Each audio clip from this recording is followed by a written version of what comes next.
Essentials outlines. How many classes? One of the beginners. Two afternoons. So beginners. Beginners. Just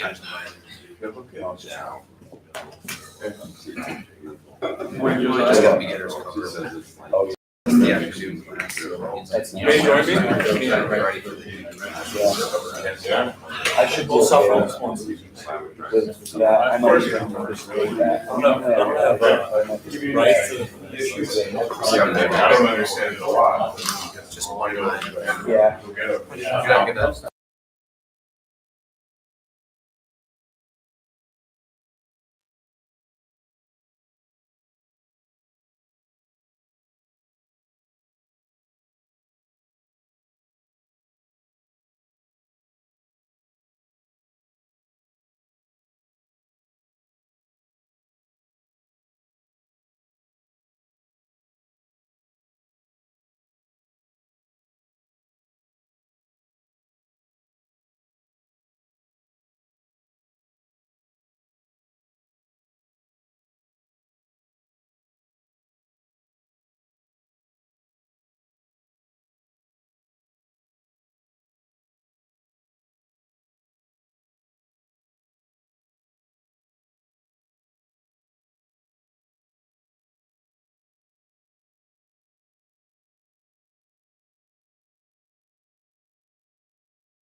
Elf. It's, I wouldn't say it's. Yeah.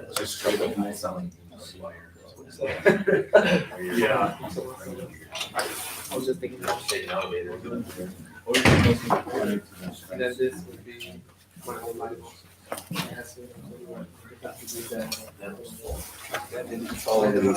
No, I see that.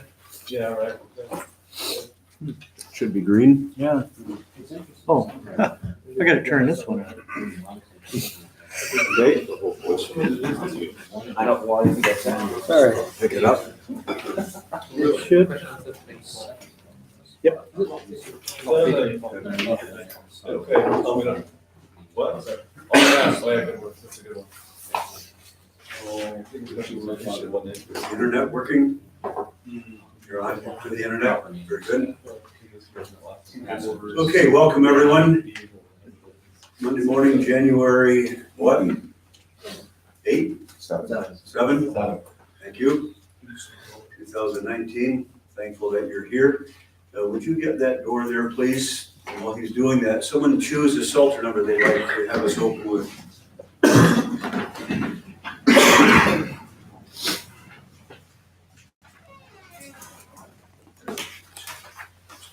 306.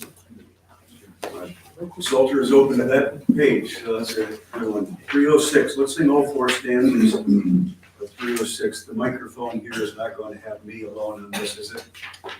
Singing? No. Okay. 306.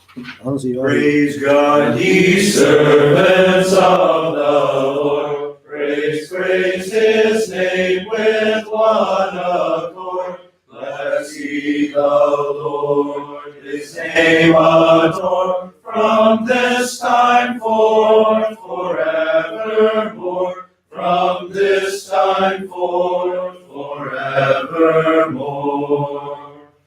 From rising unto setting sun, praise be the Lord, the mighty one. He reigns o'er all, supreme in might, above the heavens in glory bright, above the heavens in glory bright. On whom but God can we rely? The Lord our God, who reigns on high, who condescends to see and know the things of heaven and earth below, the things of heaven and earth below. He lifts the poor and makes them great. With joy he fills the desolate. Praise ye the Lord and bless his name. His mercy and his might proclaim. His mercy and his might proclaim.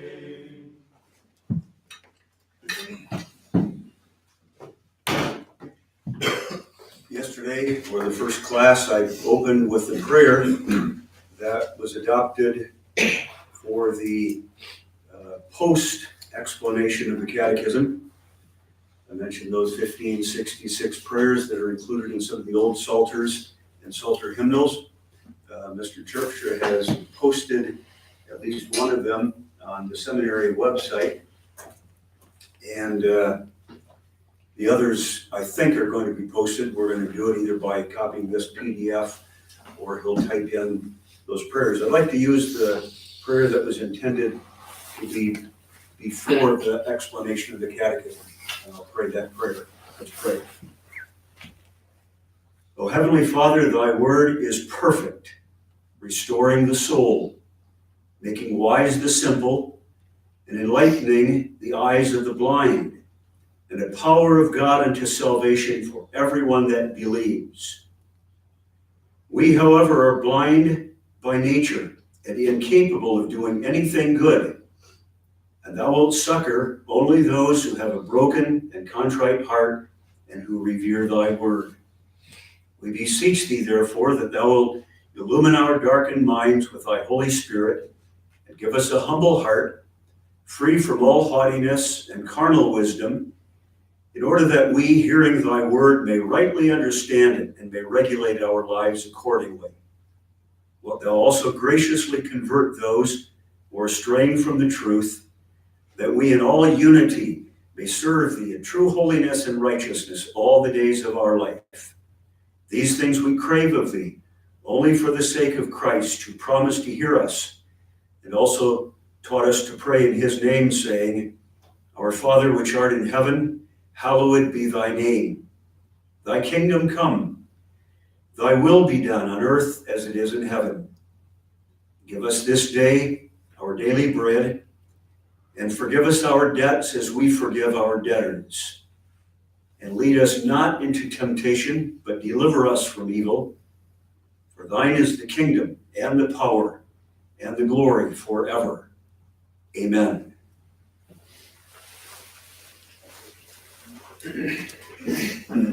All right, welcome back to the interim on Heidelberg Catechism preaching. You'll notice on the screen here, I have an old painting. This happens to be a painting of Reverend Brummelkamp preaching to a small group of believers in a farmhouse at the time of the Afscheiding, when they began meeting separately from the apostatizing Reformed churches in the Netherlands. They maintained, probably we could say they restored the teaching and preaching of the Heidelberg Catechism. I think it's fairly large enough for you to see most of it, but I'll enlarge it just a little bit. You can see old and young, a young lady reading the Bible, probably bound with the catechism in it on the floor, an infant, babe in arms.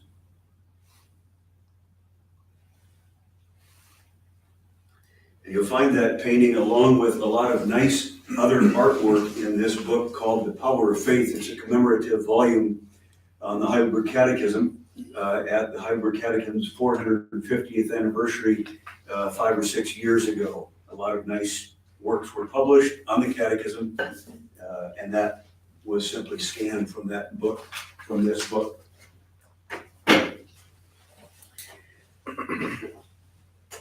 All right. A couple of house cleaning items before we go on, and I'm glad to report that there's some feedback, both from you as well as from those who are listening in on the internet. Welcome to you also, by the way. First of all, a colleague sent me references to the Holy Spirit in the Heidelberg Catechism. You'll find that on your table. I asked him about the discrepancy between his 25 or so references to the Holy Spirit in the Catechism. He said probably his brevity is explained by how much would fit in his bulletin that week. But when he preached on Lord's Day 20 in the Catechism, he put these references together. There's a start for you from the colleague. Secondly, there was a request for the prayers that I mentioned, and from which I prayed. And as I said before, those are going to be posted on the seminary's website or somehow.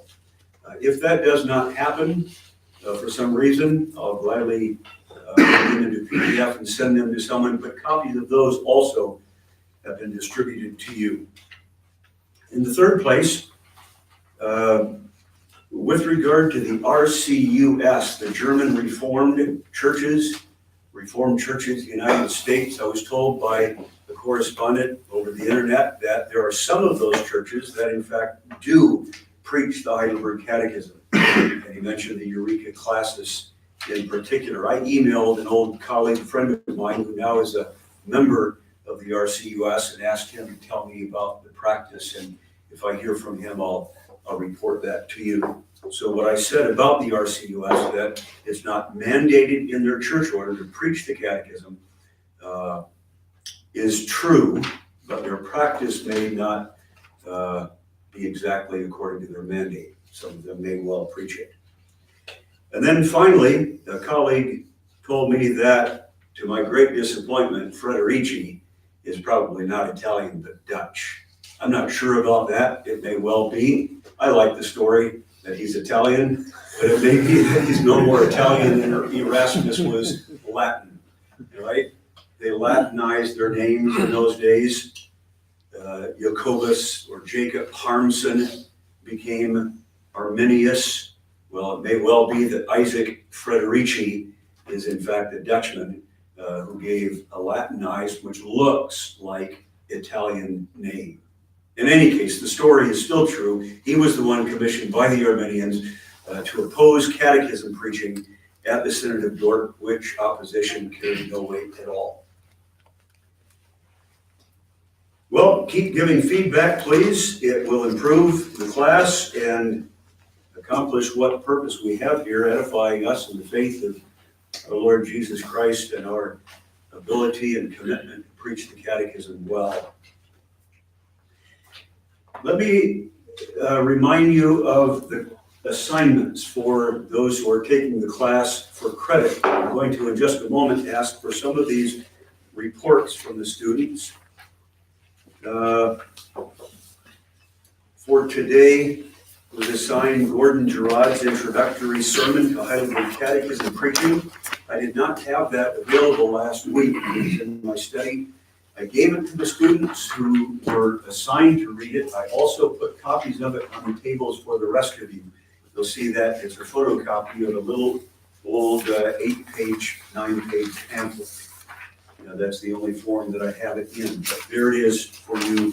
You did not get it last week. And then with regard to today's assignments, I asked the students to go back to their notes from reading the Heidelberg Catechism regarding the personal, experiential, comfort themes and write a separate paragraph on each subject from 3 different Lord's Days explaining what a preacher will want to say in a sermon about these. That is the comfort emphasis in one Lord's Day, the experiential emphasis in another, and the personal nature of another. Be ready to report that in class and make sure that you reflect on how a sermon missing this note would not be doing justice to the catechism and its purpose. And then third, for today, read through the Heidelberg Catechism again carefully, this time making notes of 4 places that the specific language of the catechism must be noted, and show how preaching on the topic of the Lord's Day without treating the language of the Heidelberg Catechism would result in a poor sermon. I'd like to take those at the moment, but briefly before that, notify you men who are not going to be able to be here Wednesday. Your assignment is to be at classes Wednesday. I know you can't be here. What I'm going to try to do is get more student input Wednesday so that you do not miss a large part of the instruction. What I want to get at very soon is the mandate to preach the catechism.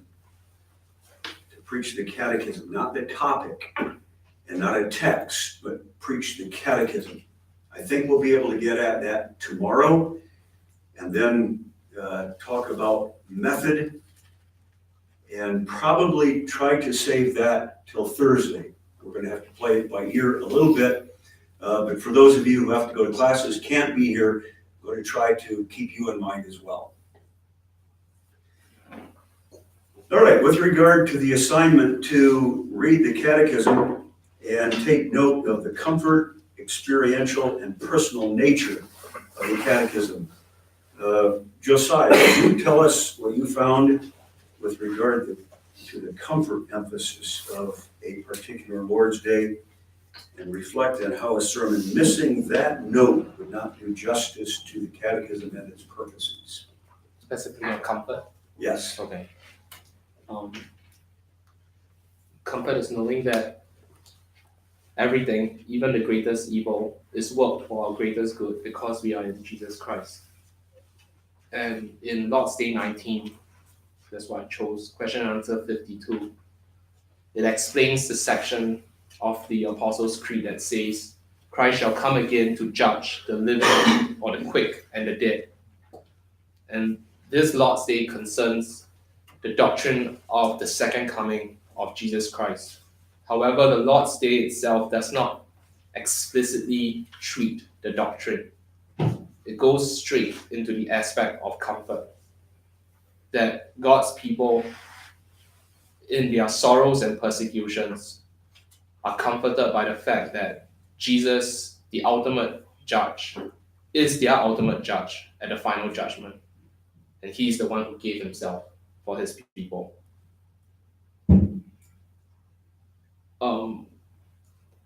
By just explaining this doctrine of the parousia and showing the errors of pre and post meal without showing the comfort and hope is simply to ignore the Lord's Day itself because that is not treated explicitly. That's interesting. I wonder, maybe the other ministers here who preach through the catechism have noticed that in any other Lord's Days. I think Lord's Day 19 may be a standout Lord's Day in that respect. It almost ignores the doctrine itself, and as Josiah said, goes straight to the comfort. Can you read the question of Lord's Day 19? I'll just read the question and the answer, both of them, if you would. Notes, question 52.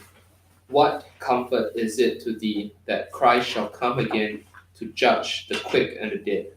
Answer, that in all my sorrows and persecutions, with uplifted head, I look for the very same person who before offered himself for my sake to the tribunal of God, and has removed all curse from me, to come as judge from heaven, who shall cast all his and mine enemies into everlasting condemnation, but shall translate me with all his chosen ones to himself into heavenly joys and glory.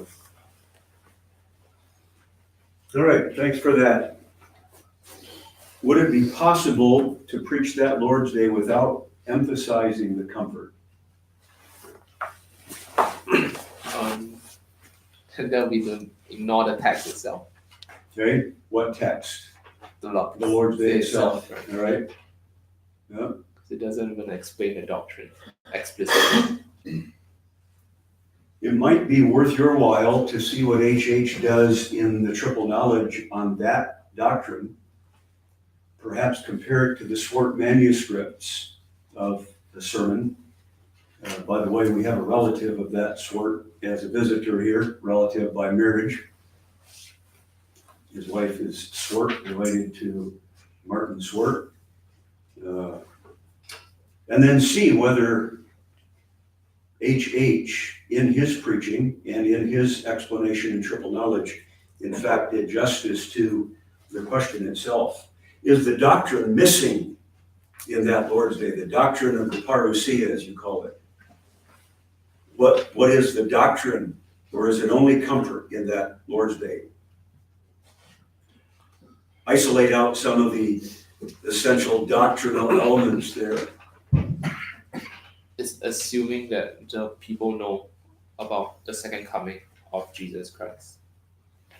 So I would say it's embedded in it, but it's not explained like the others, Okay? other doctrines more clearly.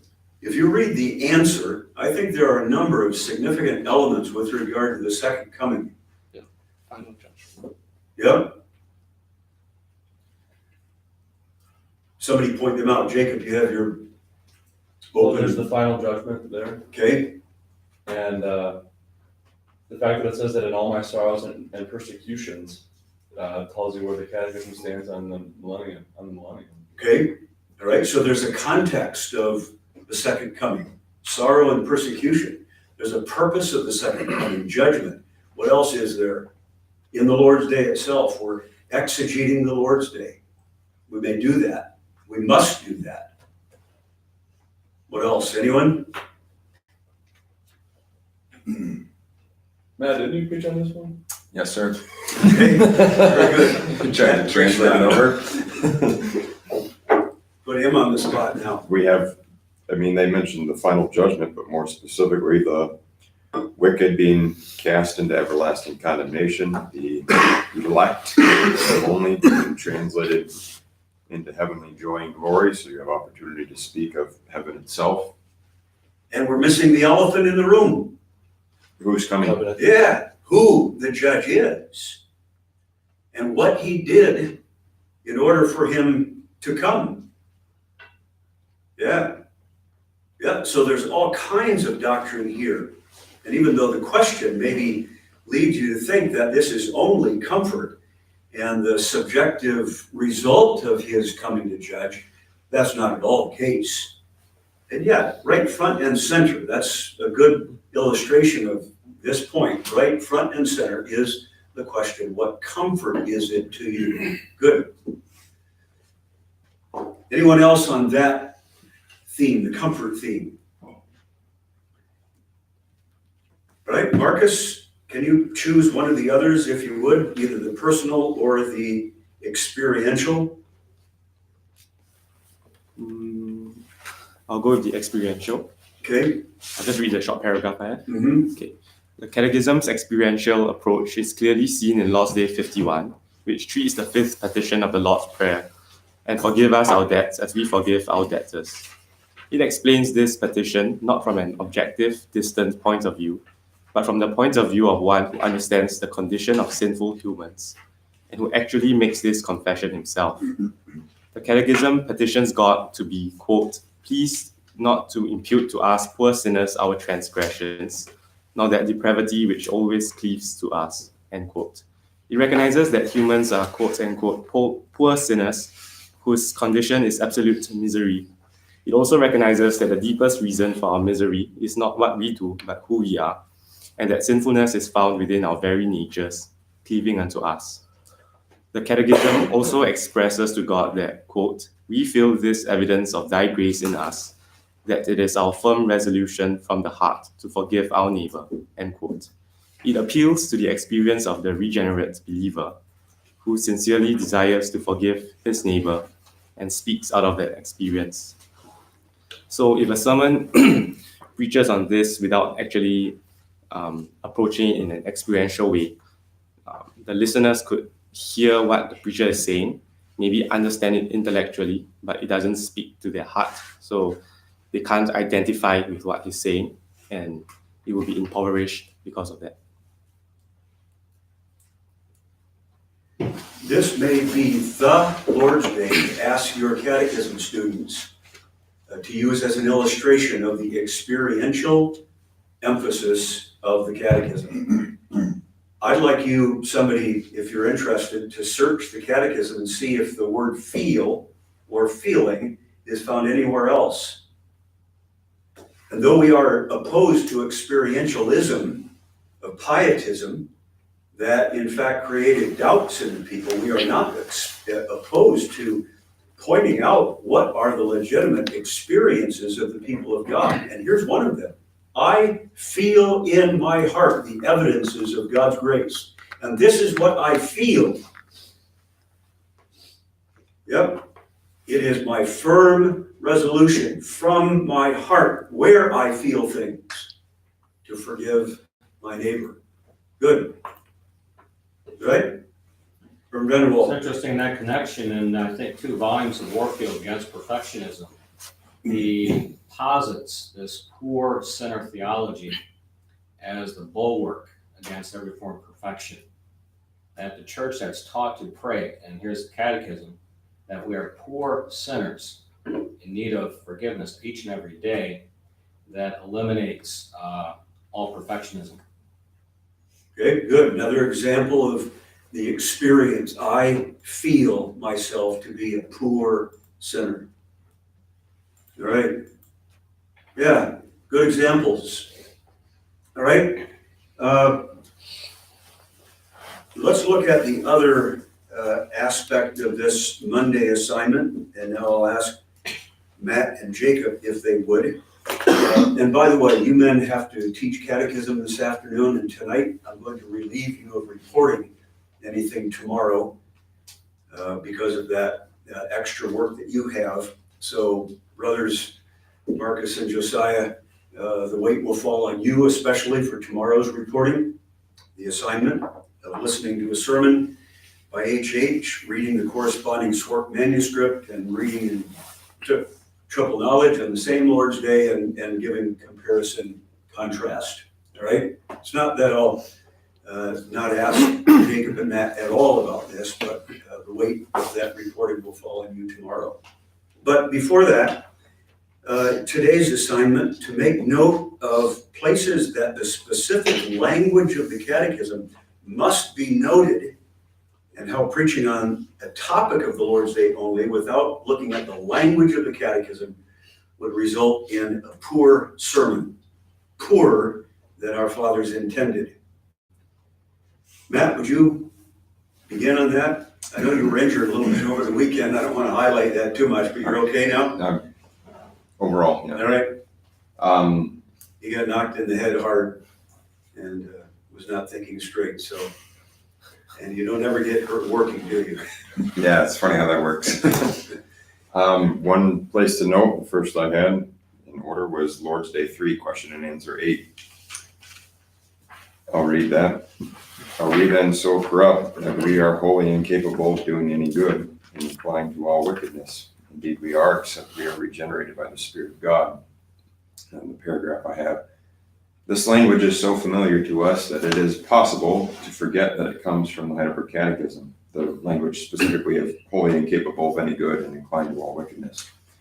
It is possible to preach on the fallen state of man and his depravity without using this language. However, this language so accurately and concisely describes our fallen state that it serves as a working definition in our circles. Significantly, the Catechism teaches that our depravity has two aspects: an inability to do good and an inclination to all evil.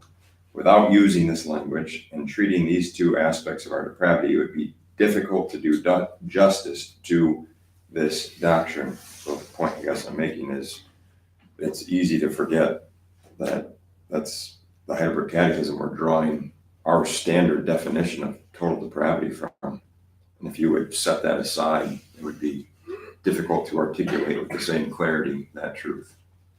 All right, very good. The benefit for the preacher of using the language of the Catechism is so great, it's almost unimaginable that he wouldn't. I'm going to explain that we must exegete the Catechism in a careful way, which exegesis is different than exegeting the Scripture. But look at what you can get from this for making a sermon. Those things that you noted, but also this. The adverbs that are used and adjectives, every one of those can be highlighted. We are corrupt. No, we're not. We are so corrupt. We are incapable of doing good. No, we're not. We are wholly incapable of doing good. Doing good? Doing any good. And we are inclined to wickedness, yes, but we are inclined to all wickedness. It's worthwhile pointing out the language that our Reformed fathers used in making our confession. I'm going to make this point later on too, but just preview this. It's been demonstrated that it was not two men merely, although young people can learn it that way, Ursinus and Olivianus, who wrote the creed, but a body of men, the faculty of the university there, were all involved in the formulation of the creed. And I think that's important too, to see that the church didn't simply adopt because of the flush of excitement of a new Reformed creed the entirety of the Catechism without looking at it very carefully. That's not the case at all. They looked at it carefully, they looked at the wording, and therefore it's important to you, incumbent upon you, to look at the wording of the creed and do justice to that wording. This is the point of this exercise. Now, anybody want to comment on the illustration that Matt used with regard to the importance of the very language of the creed itself? Anyone on that? All right, Jacob, you have another illustration for us. Yeah, in Lord's Day 7, question and answer 22, it says that what is then necessary for a Christian to believe all things promised us? And I think that word promise, it's explicitly right there, but even in question and answer 21, it gives you the heart of those promises. And I think that you see in Catechism here and elsewhere this definition of faith as trust in the promises of God. And I think that's an excellent and central definition of faith that the Catechism works with there and in other places. Very good. You wouldn't say, you don't think generally that when you confess the Apostles' Creed, you're confessing what God promises to you. That's how the Catechism does it. Yeah. That's interesting. I think I was reminded of this in the sermon last night that you and I both heard with regard to the promises. Was it last night or yesterday? Doesn't matter. That the promises are broader than maybe we are inclined to think. And the promises not only are future, but with regard to the present reality. In any case, Jacob highlighted the word promised us in question and answer 22. Good, good. Anyone else want to, perhaps in the Lord's Day that you recently preached, point out specific language that the omission of which would have made it a poor sermon? Just reflecting that sometimes it's easy to preach the words of the catechism and sometimes it's much harder. Yeah. When you go through 23 and 24, they're logical, they're laid out, the language is precise on justification and works and rewards, and you have to stick closely to the words. And then there are other Lord's Days that I guess I was probably more topical when I preached on for whom is the Lord's Supper instituted, dealing with self-examination. And I don't know, I guess you navigate that as you go, and each time through you can do it differently. But Yeah. Sometimes it's easy, sometimes it doesn't come so easy. Well, don't forget though the low-hanging fruit, right? Yep. And make sure you see that, because there's a lot of low-hanging fruit here, and that's the point. Don't miss the obvious language of the catechism that gives you such rich material with regard to the church's confession. Preparing a sermon Sunday on Lord's Day 33, because it talks about mortification, quickening as the two parts of conversion, that I saw that the authors of the catechism intended there to be a twofold significance to those words. It is our sorrow. It is that we hate and flee from sin. We put off the old man. But mortification also demonstrates it's the outworking of the death of Christ in us. Same thing with quickening.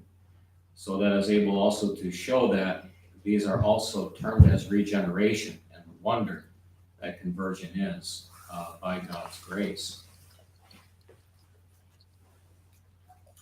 All right, thank you for that.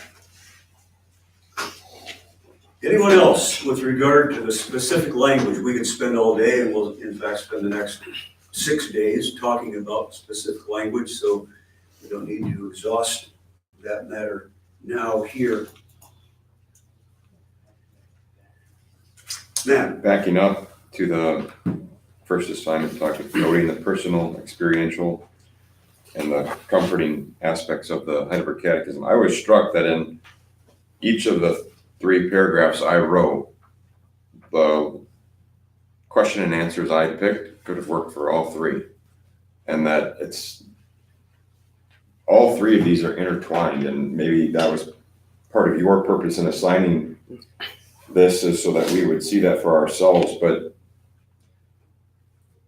the Heidelberg Catechism is not only personal, I mean, it's for good reason that the 3 go together. If you are going to have this personal approach, the experiential and the comforting elements need to be there. Yep. Otherwise, it's not going to be personal. And all of that by means of the work of the Holy Spirit, Mm-hmm. who's found 40 sometimes in the Catechism. Good, good. Yeah, the purpose of the assignment then has been accomplished, if you see that. It bleeds personal, comforting, experiential dimension. It just does. That's what our creed is, which is one of the reasons that the Fathers mandated this one to be preached and not the others. It's not that hypothetically they could not be and principally should not be. That's not the case at all. But this one is, in part because of that dimension of the Catechism itself, those dimensions. All right, very good. Then let's continue on with the lecture that I began last time. Last time, to remind you, I gave an introductory sermon, as it were, to Heidelberg Catechism preaching, an inspirational lecture. I intended it to be with regard to preaching the Catechism. And then the second part of Friday was a presentation of the mandate that we have to preach the catechism in the church order, and I made a beginning discussing the history of catechism preaching. I pointed out that the Heidelberg Catechism had a history in the Palatinate in Germany, and then I pointed out that even before that, there was a mandate to preach catechisms in Calvin's Geneva, and before that in Luther's Germany. And then I went back to the Netherlands and I stopped there. So let's pick that up with regard to the history of catechism preaching in the Netherlands. I pointed out that the first documented use of the Heidelberg Catechism is by Peter Gabriel in 1566, a minister in Amsterdam. And that Gabriel was not alone in that practice, but was one of several Dutch Reformed ministers who had begun at that early date regularly to preach from the Heidelberg Catechism. Several Dutch synods mandated the preaching of it before the Synod of, it encouraged the preaching of it before the Synod of The Hague mandated it in 1586. 1586. That's really where I ended last week, Friday. Dort, 1578, there was a Synod of Dort prior to 1618-19 in 1578, and that Synod encouraged it in the afternoon service after the Lord's Supper's administration. Let that sink in a moment. Does that mean that that Heidelberg Catechism preaching happens 4 times a year? I don't think so. But the mandate to do it after the Lord's Supper is celebrated in the afternoon, probably we infer from that that the Lord's Supper was celebrated very, very frequently, perhaps even weekly at that time in that place. That's another point, but we ought to know some of that history. Middleburg Synod at 1581 was asked to produce an exposition of the Heidelberg Catechism as an aid to ministers in preparing sermons. And later synods made it mandatory. All of them made it mandatory. Quote, ministers shall, on each Lord's Day, generally in the afternoon sermons, briefly explain the sum of Christian doctrine contained in the Catechism, which at present is accepted in the Netherlands churches in such a way that it may be finished annually, following the division of the Catechism itself made for that purpose. You hear in that language, 1586, the language of Dort, 1618 and 19, which synod opposed the changes that were proposed by the Remonstrants. Frederici not only opposed preaching the Catechism, but proposed changes to the Catechism. And the Synod of Dort passed a resolution confirming that the Heidelberg Catechism was biblical and that the preaching of it was right. And that's what we do today. But that history now, I make a transition now and say, looking back on that history makes us conclude that no one questioned the preaching from a catechism. The Remonstrants opposed preaching from the Heidelberg Catechism, but no one opposed catechism preaching. The question was, which one shall we use? And I hinted at this, maybe even more than hinting last week. That's the point that we need to keep in mind with regard to the history of this practice that we want to maintain. It does not go back only 500 years to the Reformation era.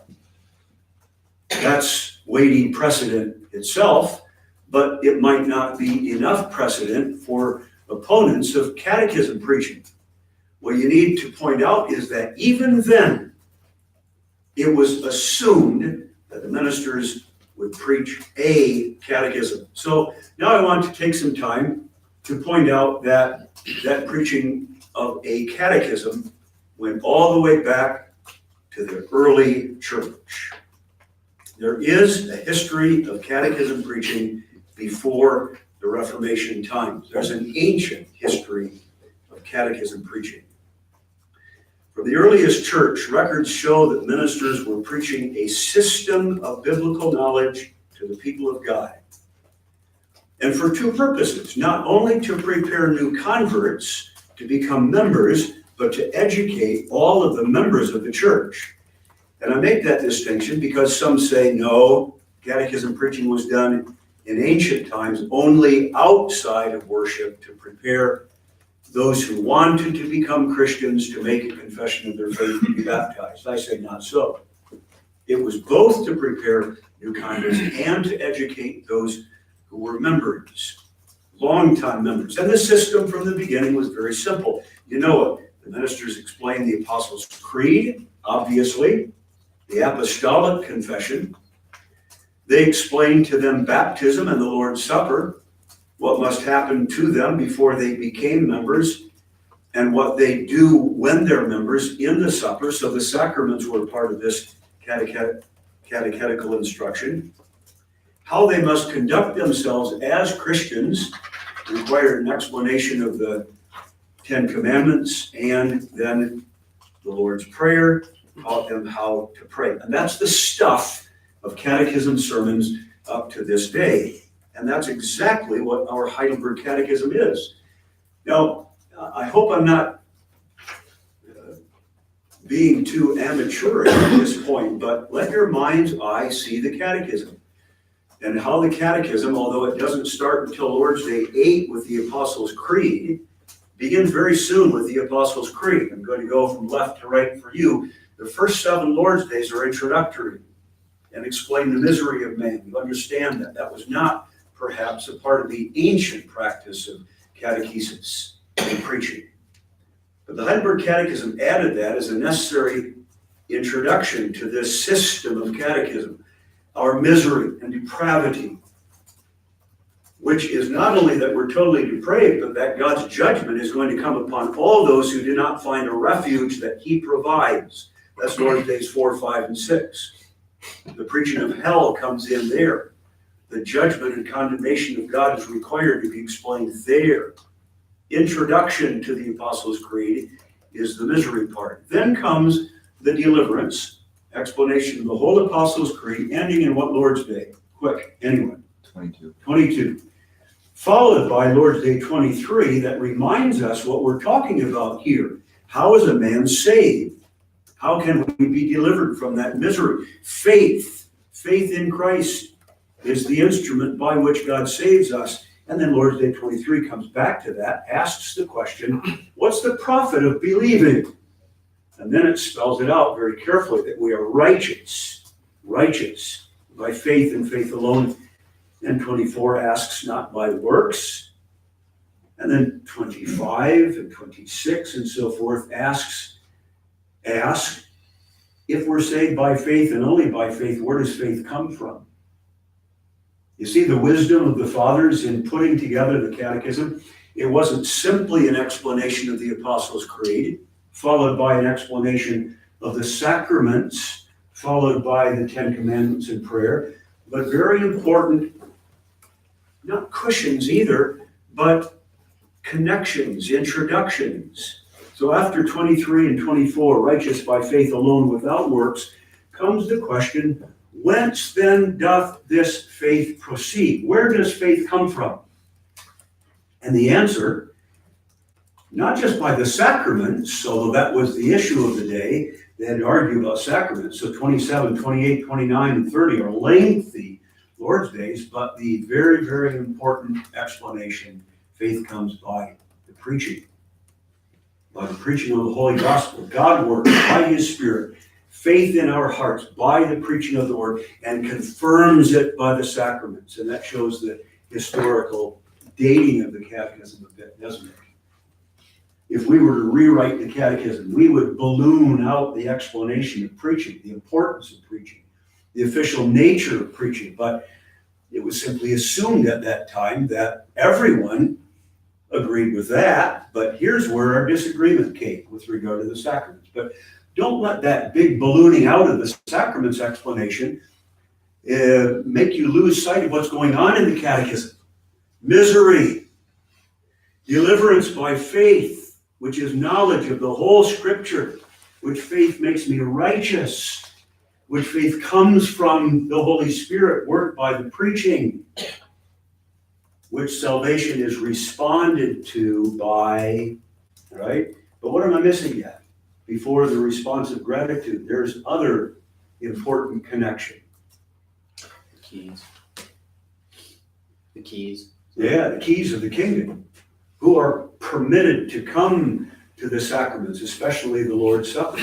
Now the church is required to put out or to keep out those who do not confess this faith and live in this godliness that shows that they are Christians. This is the kind of thing, men, that you need to do. Again, I'm not going to, because this is not Heidelberg Catechism instruction for 8th and 9th graders, I'm not going to omit making reference to that throughout. This is the kind of thing you need to do for those children, 13 and 14-year-old children, so that they never lose sight of the big picture of the catechism. Misery, deliverance, gratitude. Now, a 5th grader can learn that, but you have 8th and 9th graders. Let them learn the connections. And let them learn the language of the catechism that gives us the faith that we have.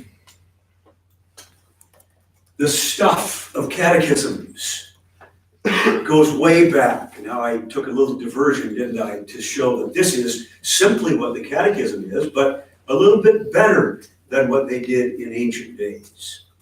With a good introduction, connections between the Apostles' Creed, sacraments, and gratitude. Yeah. Just wondering, over the course of however many times you preach through the catechism, how often you would remind people of that big picture, or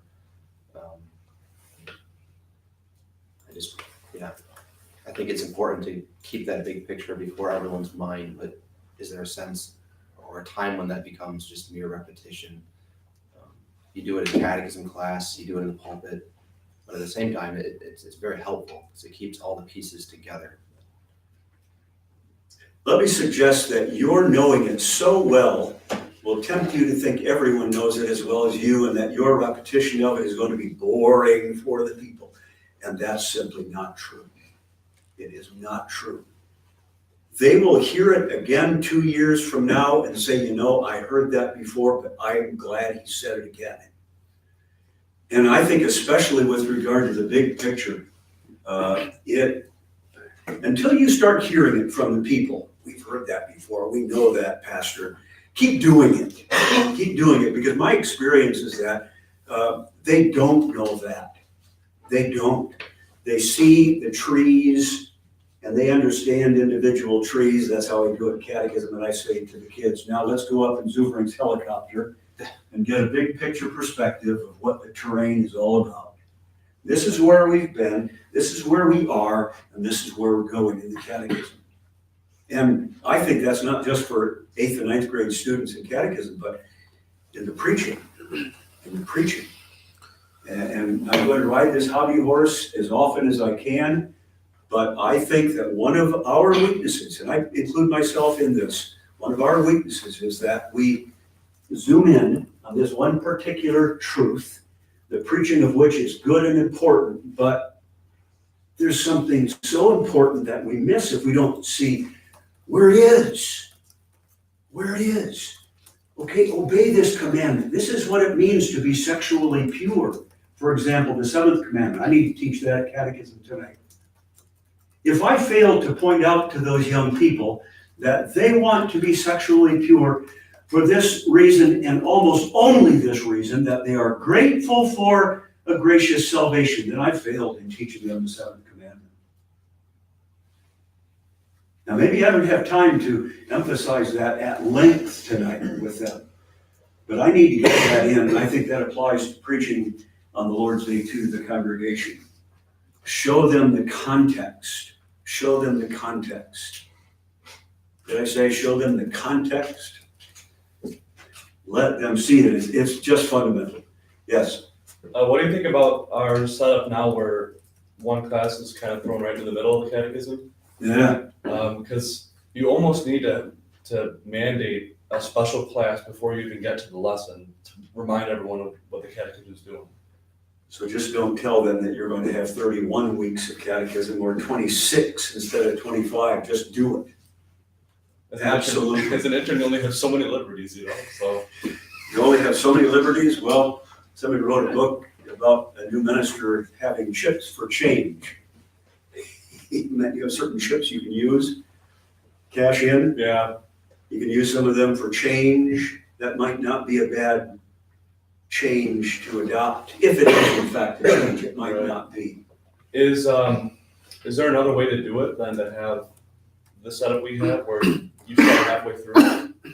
Or no? Well, I wanted to suggest something today. I'm not sure I'm going to have the time. There's so many diversions we can make. Let me make that diversion later. Yeah, that's fine. Yep, good.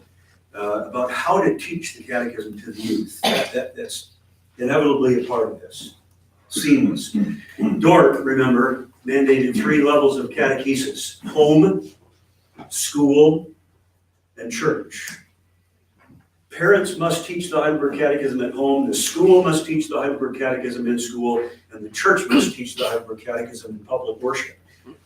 It doesn't even say anything there about teaching the students in a separate catechism class. That developed later, but it's there in church that catechism comes.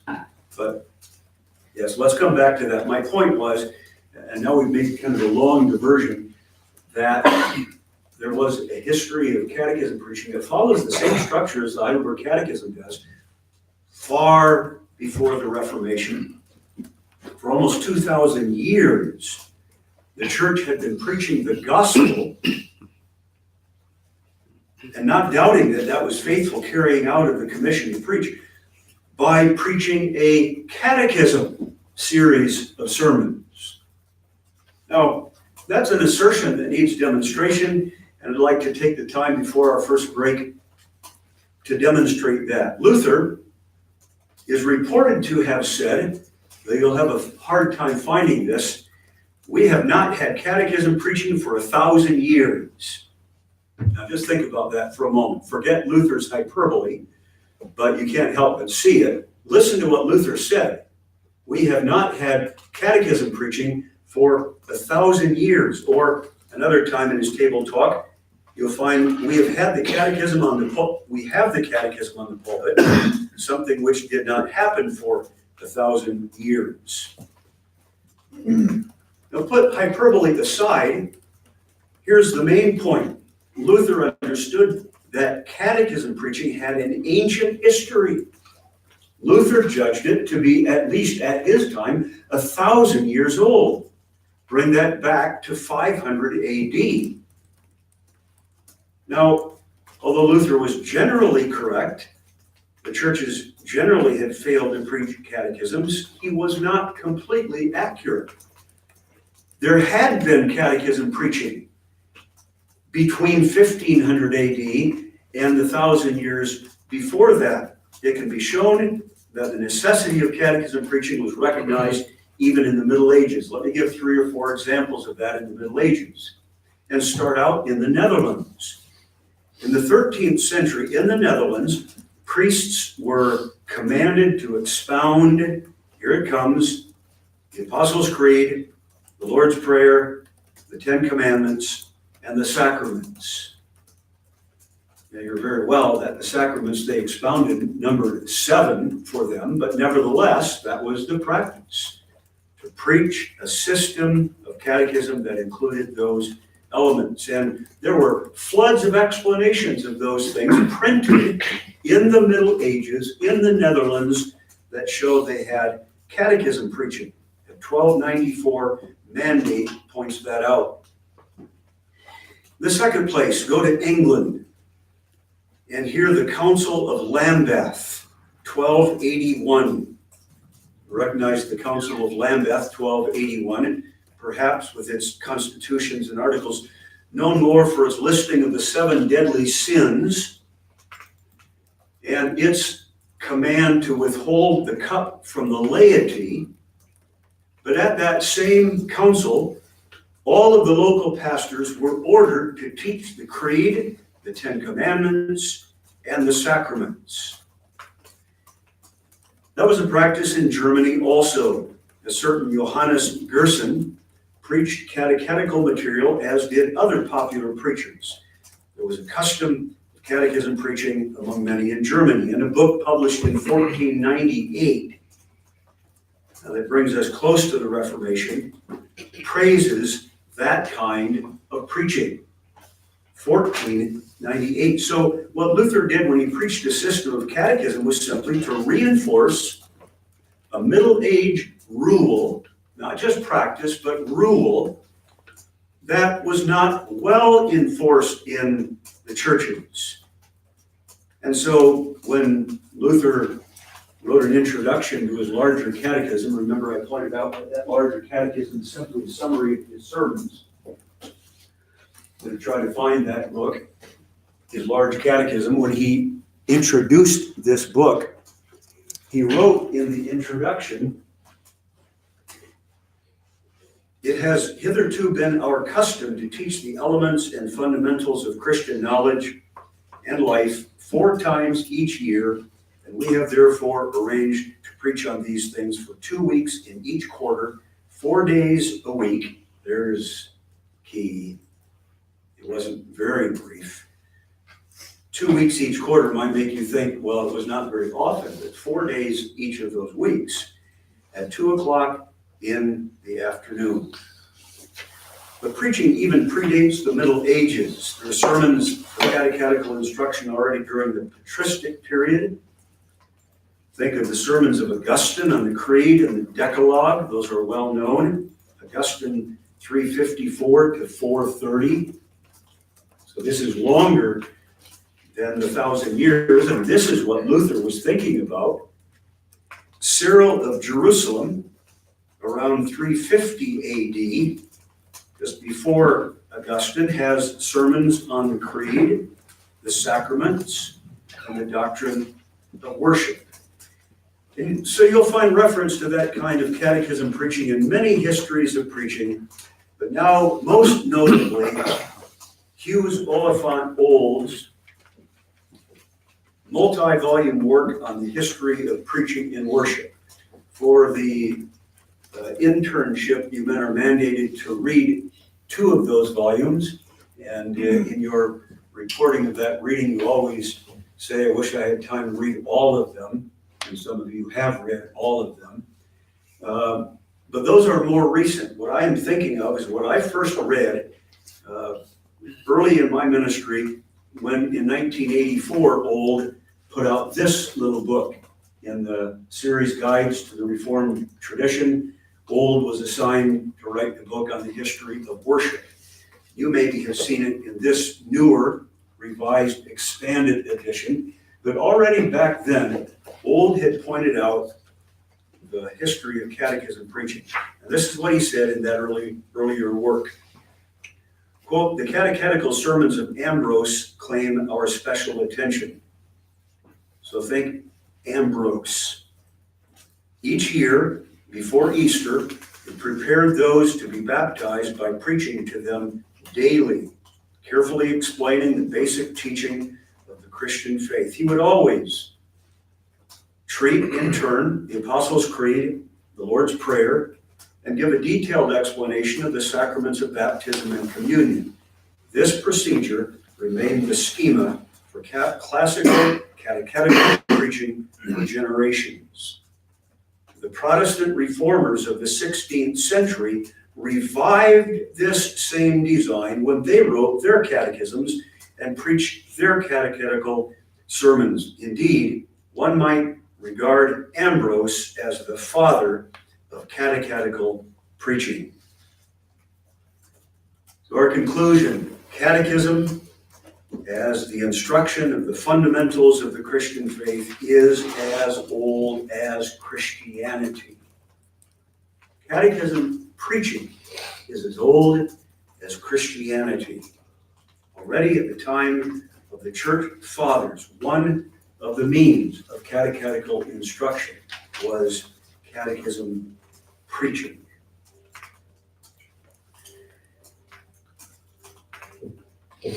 don't ever allow anyone to charge you when you preach the catechism with novelty. Be ready with this kind of historical defense to show that you are simply standing in the tradition of the fathers. The Christian church always did that.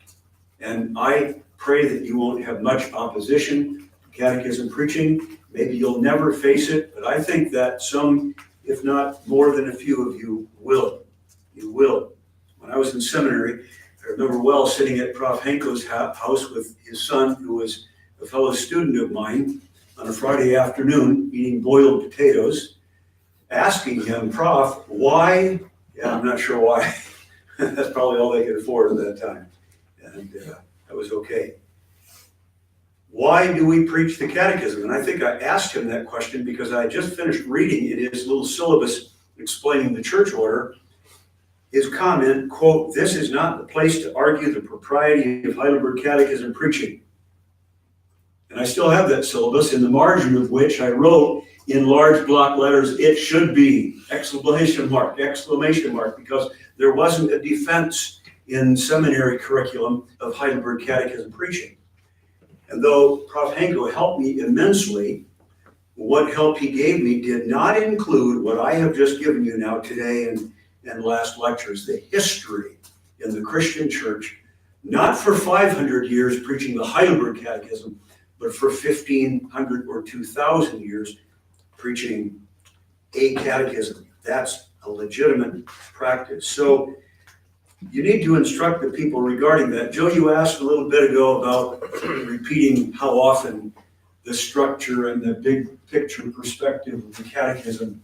And I mentioned to you that don't worry, the people will appreciate repetition. This too. Don't worry that the people will hear this more than once. They'll grow up and they'll tell their grandkids, you know what, Reverend so-and-so, and they'll remember you with fondness because you did this. They'll say to their grandkids, you know what, Reverend so-and-so always said, he never failed to say that we are doing what the Christian church always did. Some of the young people may roll their eyes because they remember hearing it the year before, 2 years before, but just say it again.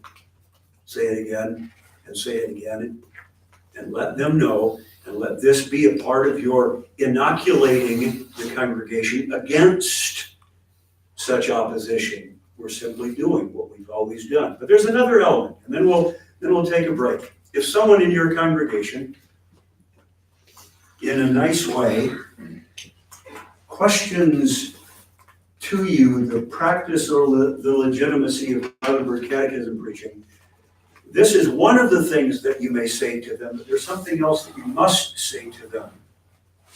And that something else includes this. It's under the heading, you are a confessing member of this church.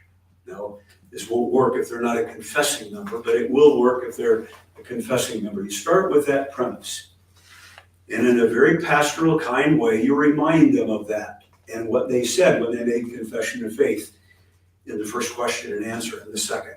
I believe everything taught by this Christian church to be the true and complete doctrine of salvation.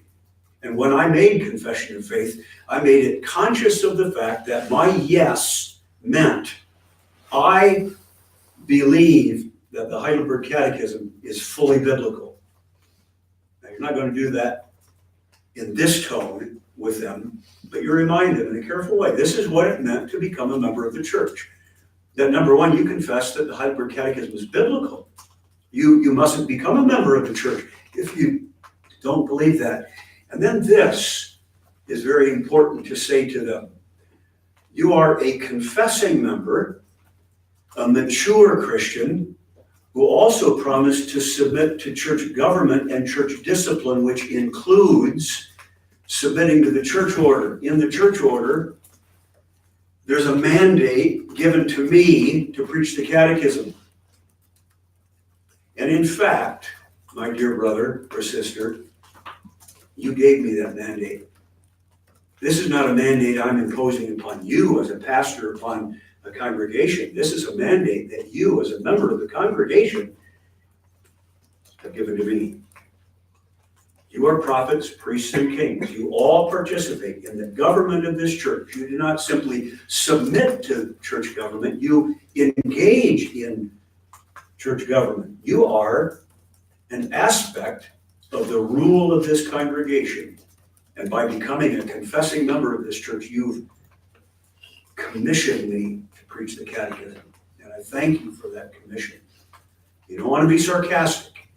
I realize that a tone of sarcasm might come in here.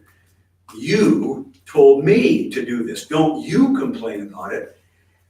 Which brings me to the final point. Men, teach this to the kids in catechism. Teach this to the young people in essentials.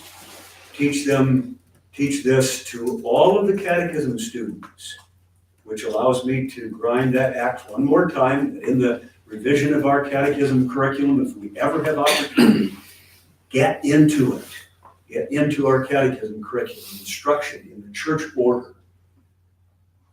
If they're called to submit to church government, they ought to know what church government is.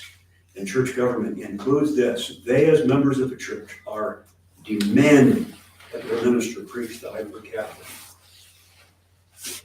All right, any questions before we break? Comments, Marcus? Prof, in order to show that the historical defense of catechism preaching succeeds, we mustn't just show that this was done in the past where the creeds were explained or different parts of the creeds were explained, but that all that was done in the official worship service.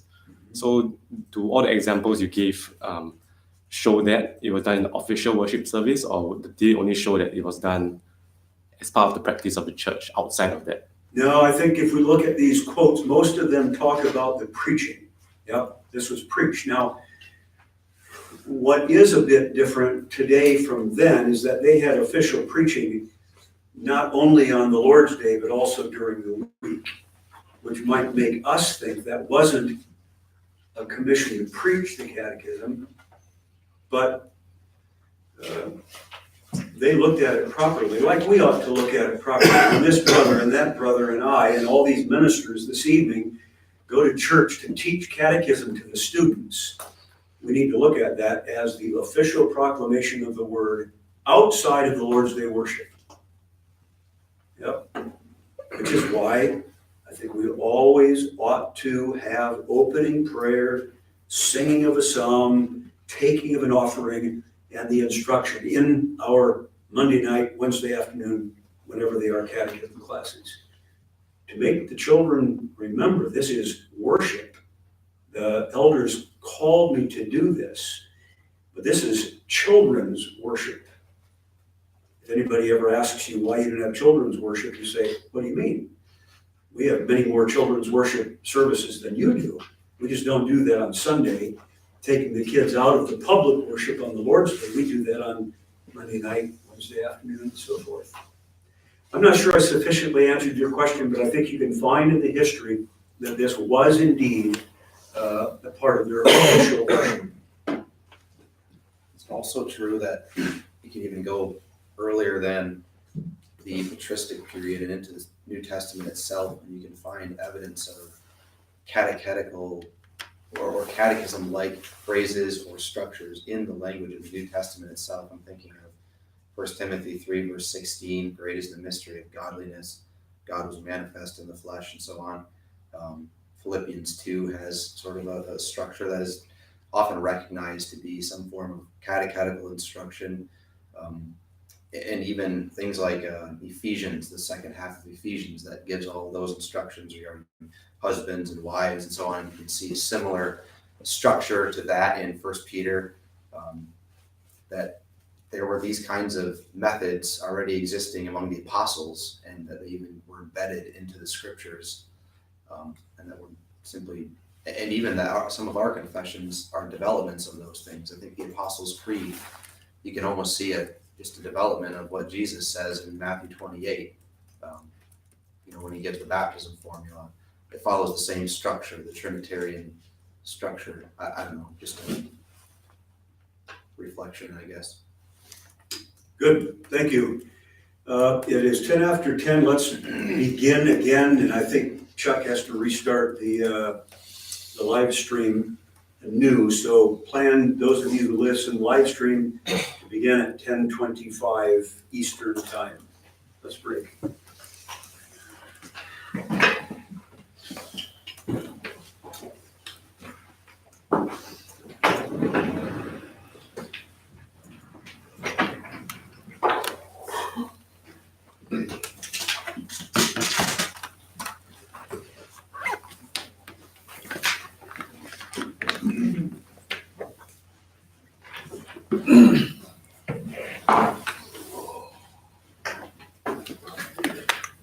You know, why don't we have artists like that anymore in the church? You know, the Dutch have marvelous artists, and they specialize in teaching art. Is that a barrel that has? ACJ.